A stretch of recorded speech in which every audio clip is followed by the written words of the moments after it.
Whatever you like. Any place? Yes, sir. Okay. We'll get it here and I'll get over here. I'm gonna say this for Denny. Had your back, though.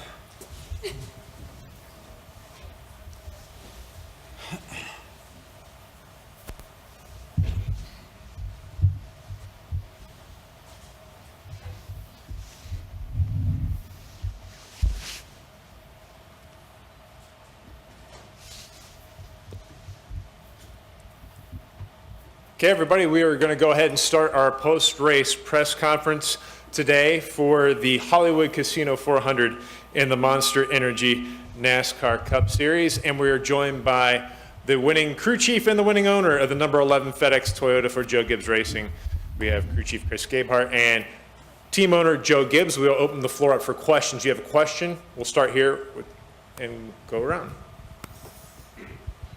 Trevor Mater, NASCAR College Media Program. Joe, that final restart, you had all four of your cars up there kind of vying for the win. One, how nervous were you, and was there any message to any of the teams in that final restart? No, there was no message, but I was nervous for sure. There's so much at stake, you know, at the end of a race like that. For each one of our teams, they got their sponsor, they got their career, their drivers do, crew chiefs. And there's so much at stake. I get the most nervous when we have two of our cars up there or three of our cars up there. Big day for us. Really appreciate everything. Kyle fought back from some stuff. Eric was really good all day. I thought we had a chance maybe with him. And then Martin was up there for a while. Denny was real strong all day. And Chris has done a great job with Denny. They've really paired up. And you can tell they have a lot of confidence. Denny on those restarts and everything tonight, he was on 2 tires. Some of the guys were on 4. Big deal. And I think right now he's got a lot of confidence. And one other thing, I get emotional when I see the car because it has JD's name, you know, over the door with Denny. That means so much to us and my family. I called everybody. I called Melissa, JD's wife, the boys. And it's a big deal for us emotionally. And so I just thank the Lord for a great day for us. Sterling Siemens with KCOU. Joe, your team has been really dominant this season, up there with the likes of Hendrick Motorsports back in 2007. How do you explain the dominance and the strength that your team has displayed throughout all 4 full-time cars? Yeah, it is so hard in pro sports to stay up and keep performing because it's just this is the best people in the world, the best teams, drivers in the world that race NASCAR. This is it. And so it's hard to stay up there. And the only thing I would say there, it's about the people. We have great people back at the race shop preparing everything. And I just wish a lot of them could be here. And then our drivers, our crew chiefs, and their teams. I just think it's kind of, for us, it's about people. I think we got great people right now. We have very, very good chemistry. And it's not going to buy us anything next week. The problem is, I get so nervous. I was all excited about the day, and then somebody mentioned next week, and I almost threw up. So I said, you mean this didn't get us to Homestead? But it was certainly a great day. And I always say for our sponsor, I had a chance to call Fred Smith and Raj and everybody there at FedEx. You know, it means so much to our sponsors. This is different than other sports. They're actually in the game with us. They're on the car. They're a part of it. 3.5 hours, they're with us. And so it's great, so great when you can call them afterwards and say thanks. Scott Stiles, Fox Sports Radio. Chris, during the day, long green flag runs and not many opportunities to make changes on your car. But knowing going in, possibly there's going to be some, you know, short-term runs at the end. Your thoughts going in today? Well, we had a really good practice, honestly. We were really good Friday during practice and race trim, and this was a tough track for us. We didn't run very well here the first time, and I'm just so proud of my race team, myself, the engineers, and everybody to come to these tracks for a second time and make the improvements that we've made to be as good as we were. But clearly, once the race got going and it got strung out, it was evident we had a really good car and we were going to have a shot to win. And we got a few key adjustments into the car there that I think between those and once we got out front just kind of turned it into a dominant car, and we were able to control the rest of the day there and until that last caution. And then it's just scrambling, you know, and it's a matter of figuring out how to make a pit call and hope it's the right one, and then Denny executing, and he did a great job. Go to Nick, then to Randy, then to Jeff. Nick Bromberg, Yahoo Sports. Joe, do you allow yourself to think about that modern-day Hendrick mark that you guys are now 2 races away from tying their 18 wins and 36? And is that even a little bit more pressure getting all 3 cars to the finals? I think more about the championship, you know, and I'm more focused on that. But certainly, we love the wins. I think for all of our cars, I mentioned each one of those sponsors, it's a huge deal for us. And obviously, to get 3 of them into the next round is a big deal. This format for playoffs, you know, Kyle won the regular season, which was a huge deal for us. But when you get in these 3-round playoffs, I mean, anything can happen. We know that. And so that makes you so nervous. And I think what you're doing is I'm constantly thinking about Homestead. How do we get to Homestead? That's what I think about the most.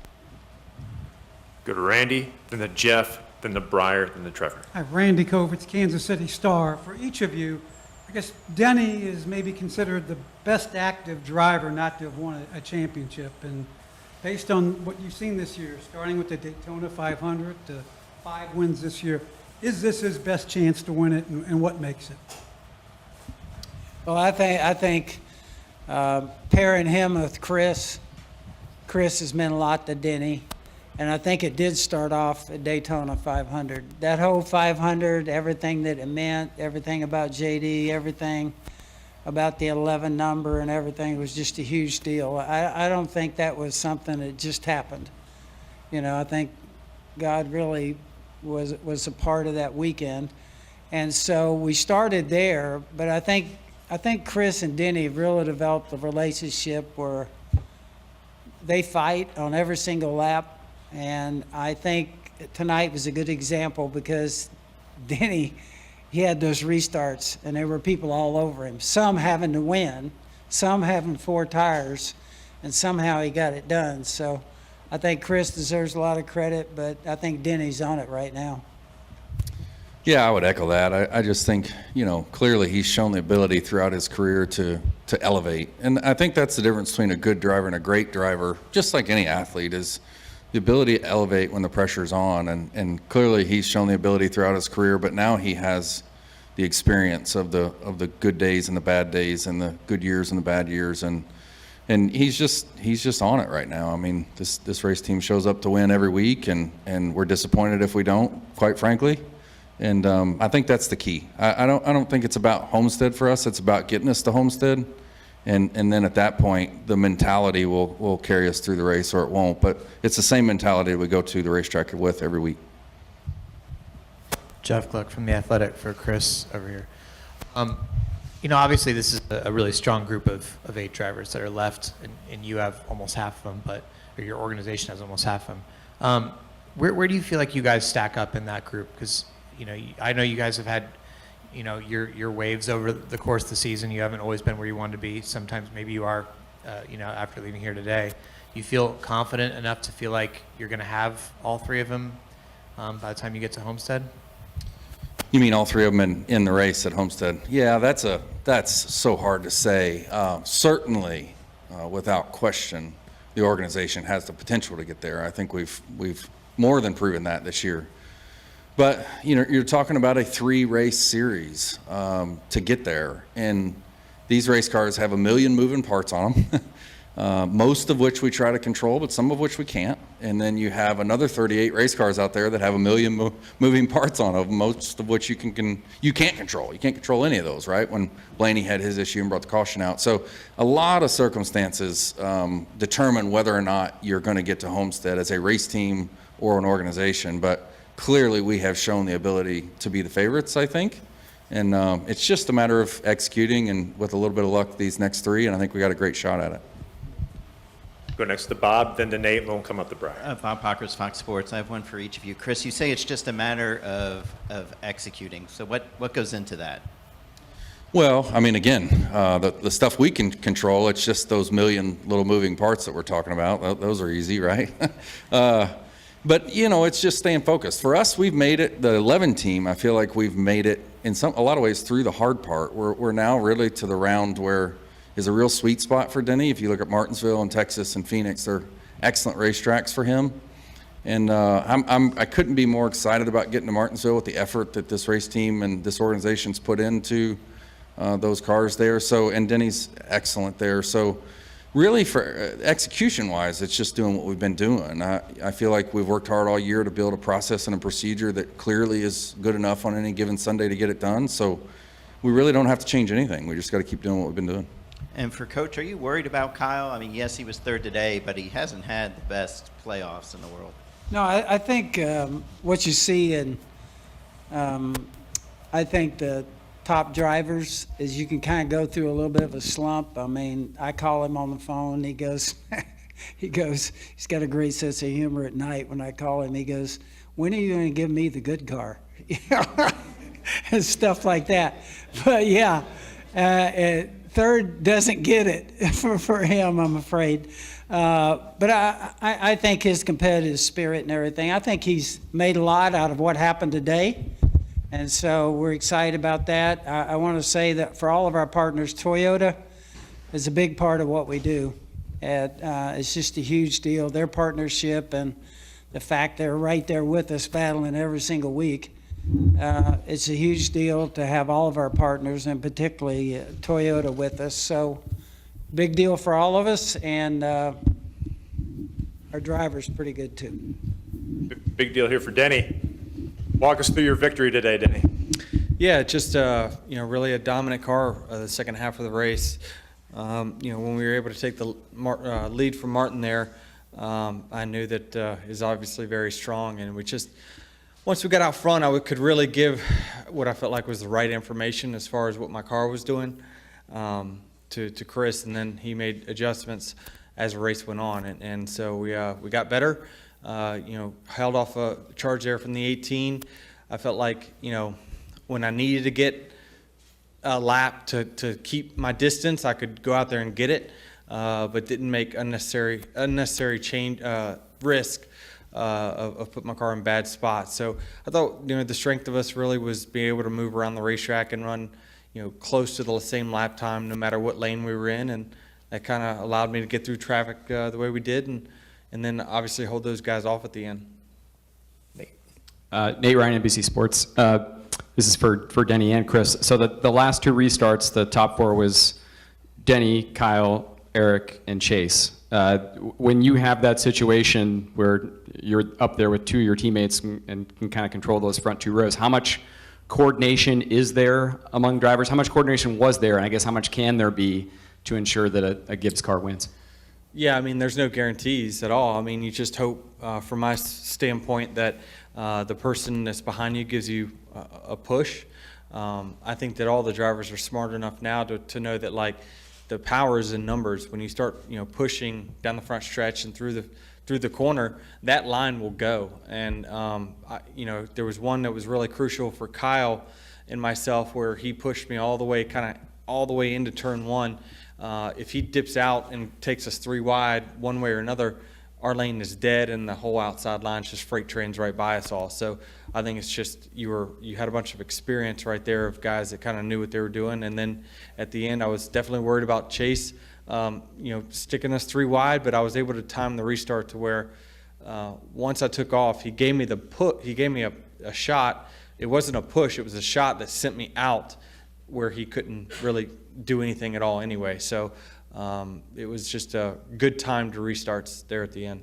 Is there any coordination for you, Chris, with Chris Gabehart? I mean, obviously we have communication with one another, and we do talk back and forth a little bit. But for the most part, no. It's really mostly between Denny and myself. He'd bounce a few ideas off of me or kind of look for a little reassurance. Hey, what do you think about this? And I would say, yeah, I tend to think you're thinking right about it. But it really is typically like 55-45 type scenarios. It really just depends on how good everybody gets their tires hooked up when they launch, and when they launch, and do they push or do they make contact. And again, it's a lot of experience at the first couple rows in that scenario. So everybody's pretty smart about playing chess at that point, and it's just he who executes best, and my guy did it. Before we continue on, do we have any more specific questions for Coach or for Chris? Okay, let's go ahead and head to Trevor, and then we'll cut these guys loose. This one's, I guess, kind of for Denny and Joe both. This has been a really good season for JGR as a whole, and maybe one of Denny's better seasons in his career.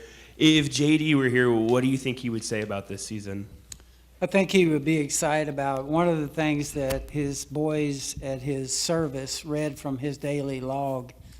And one of them read something like, worst day of my life, we had a horrible day at Pocono. And everybody laughed because, you know, the seriousness of everything with JD and at the end. But I think he'd be thrilled. JD, the thing about JD, which everybody here knows, he spent his entire, you know, occupational life.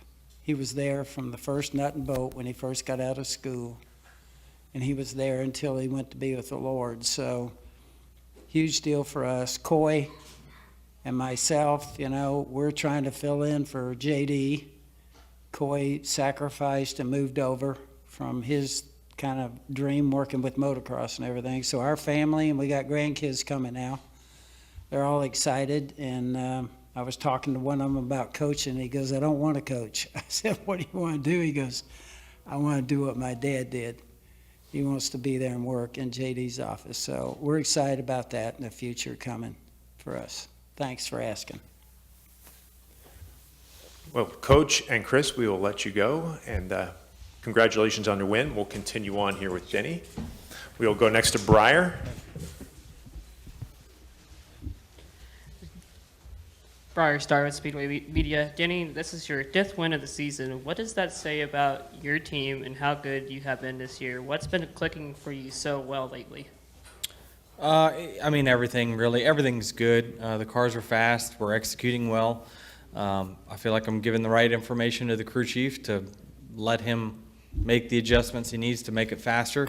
I thought practice was really a telling, you know, sign for us that every time we came into the pits to work on it, when it came out, it was better. And so we really did a good job of making our car better through the weekend. Even though it didn't qualify that all that well, being 23rd or so, I knew we were going to have a car that was going to be able to go to the front, and that's what we had. Steve? Steve Conley, PRN. Denny, that situation with the white flag, you're coming to the white flag. Did you know you were short, or were you a little bit surprised when NASCAR said we're going to go back green?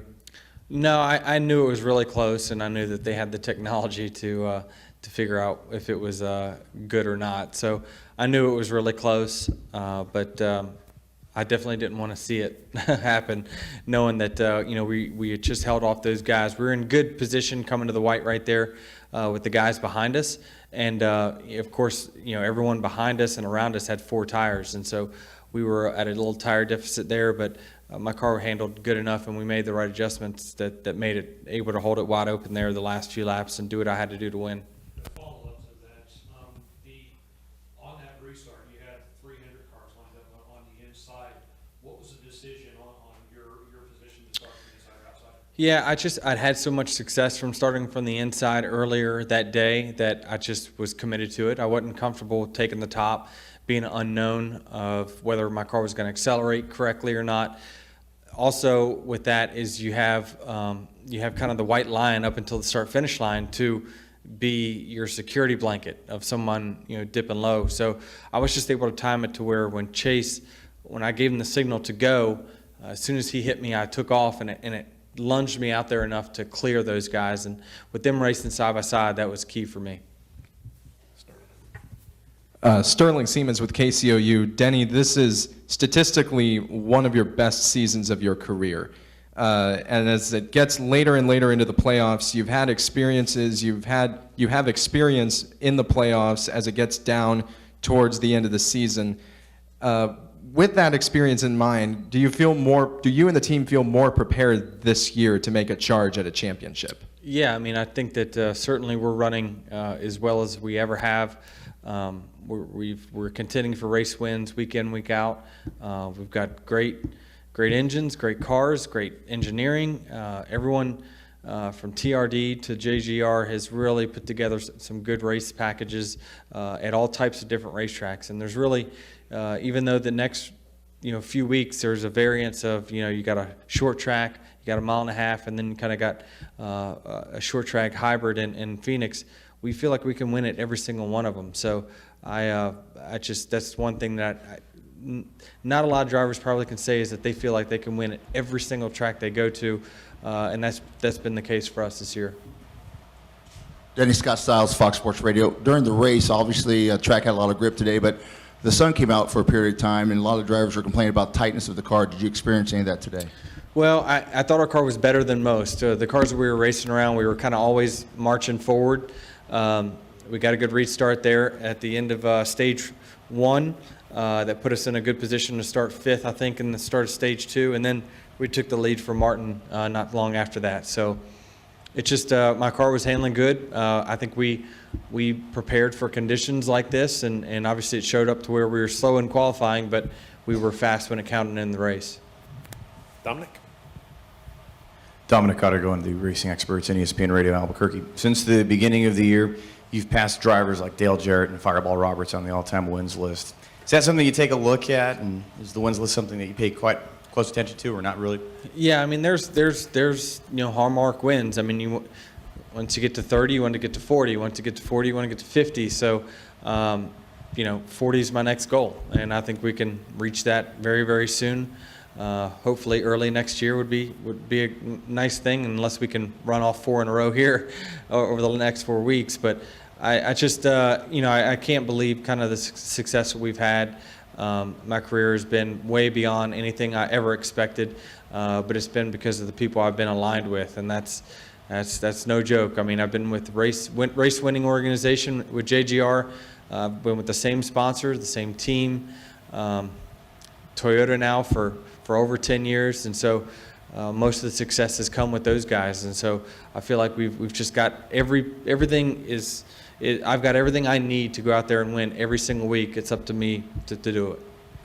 We'll go Gavin, Jacob, then Steve. Hey, Denny, Gavin Doe from the NASCAR College Media Program here.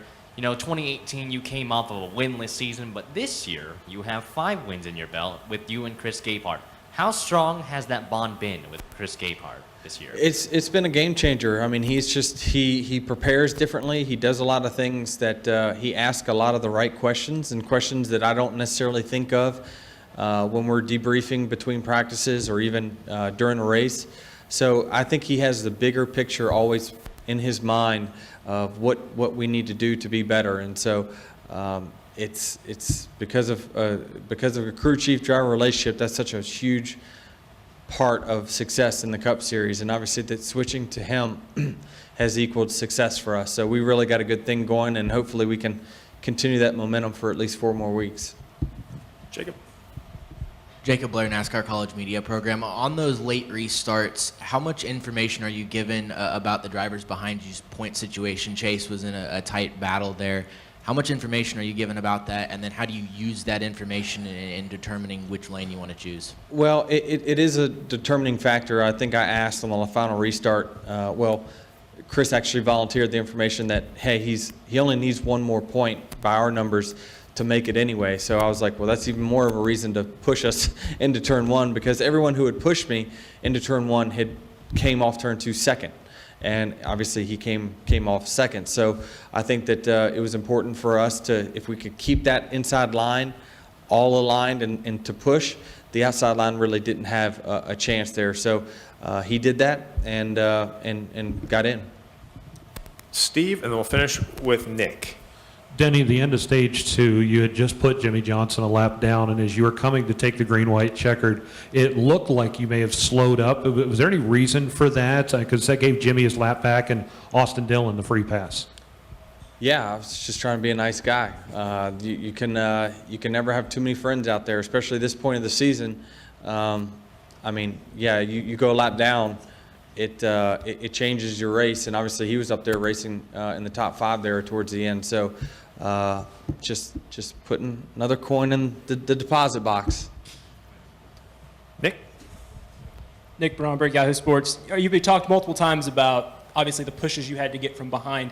How has the racing this year changed the style on restarts of trying to figure out, maybe I would pick a less preferred groove, knowing that potentially it's more important to have a better push from behind? Yeah, we take all that into account, especially with this aero package. It's more about who do you think can push you all the way into turn one.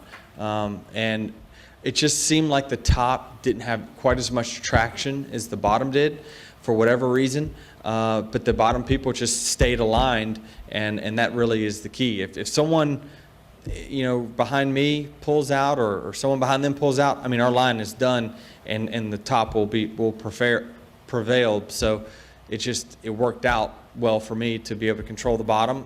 It worked every time that I'd restarted there, so I didn't want to second guess myself on the final one. And you were obviously confident that once you got into clean air, no matter someone behind you had 4 tires, you're going to be able to hold them off. Yeah, I knew I was going to be able to hold my car wide open after that restart. We took 2 left side tires, I believe it was, and I just knew that for me and my car's speed, it was going to be more important to keep the lead, even if I was on lesser tires. And Chris made the right call there, because we were able to hold those guys off, and my car fired off as good as it would on 4, even though we only took 2. Do we have any questions up in the press box? Going once, going twice. Breyer, you close us off, buddy. So would you be disappointed if you did not end up winning the championship this year with how strong you've been? Yeah, I mean, it just depends. I mean, I think we believe that a successful year is making it to Homestead. Anything can happen in one race. I don't think you should necessarily deem your season a success or a failure off of one race. I think this year as a whole, we would consider this a very successful season, even if something were to happen in the next round. We certainly wouldn't be pleased about it, but you just everyone tries to do the best of their job and let the chips fall where they may. But we are not going to let one race dictate whether this year is a success or not. Well, Denny, congratulations on winning this race, and good luck the rest of the playoffs. Thank you.